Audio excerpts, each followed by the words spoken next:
Itu. Dan bagaimana mempertahankan bacaan-bacaan itu di masa-masa kemudian. Kata Sayyidah Aisyah, sebetulnya nggak usah ditanya, la tas'al. Tapi penasaran, begitu diikuti, Allahu Akbar.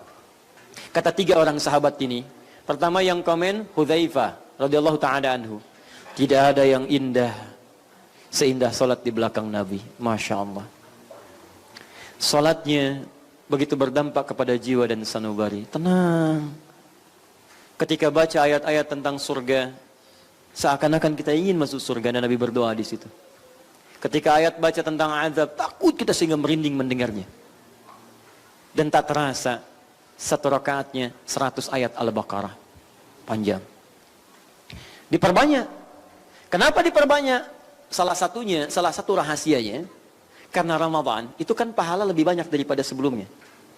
Dan yang paling banyak menghasilkan pahala itu bacaan Quran, Bu. Pak, demi Allah saya katakan ya, kalau Anda ingin paket hemat tuh yang modalnya sedikit tapi pahalanya banyak sekali, itu Anda kerjakan rutin interaksi dengan Quran.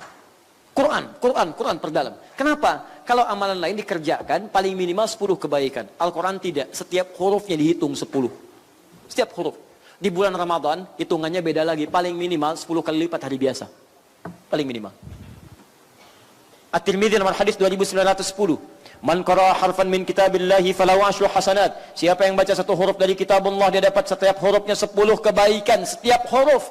Alif lam mim. Berapa huruf? Masya Allah, kali 10 30. Di luar Ramadan, Ramadan dibacakan paling minimal kalikan lagi 10 kali lipat hari biasa. Setiap hurufnya 100.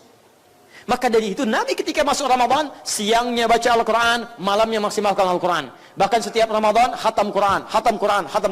Di penghujung hidupnya 2 kali khatam Al-Quran. Makanya yang dikejar di malam harinya memperbanyak ayat. Supaya apa? Supaya lebih banyak limpahan pahalanya. Makanya rumusnya ketika tarawih itu, kenapa tarawih yang diperpanjang?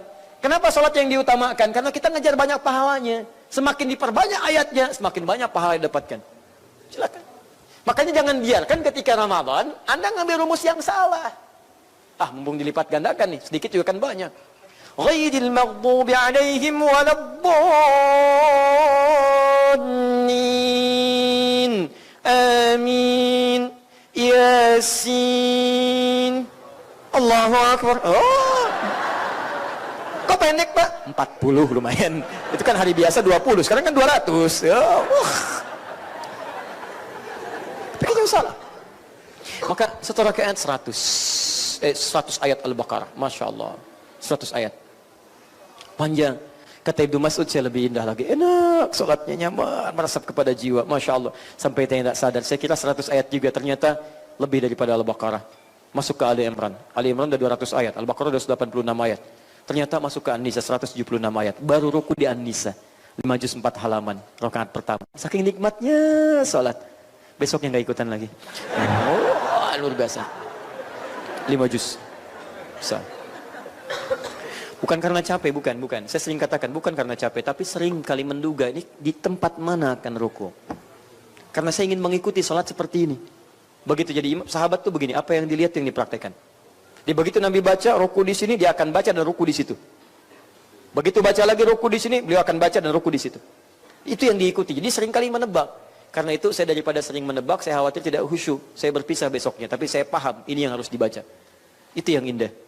Nah, teman-teman sekalian, maka ini dibiasakan oleh para sahabat baca bacaan panjang. Di rumusnya saat tarawih, seharusnya diperbanyak variasi ayatnya. Ya, sebelum Ramadan An-Nas.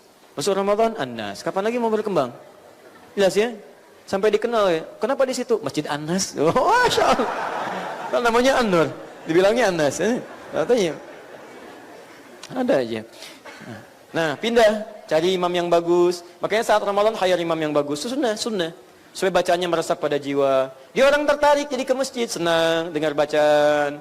Cari imam yang baik. Ayatnya variasikan. Nah, ini poinnya. Siap mengikuti Nabi? Siap mengikuti sunnah? Masya Allah, malam pertama 1 rakaat 5 juz.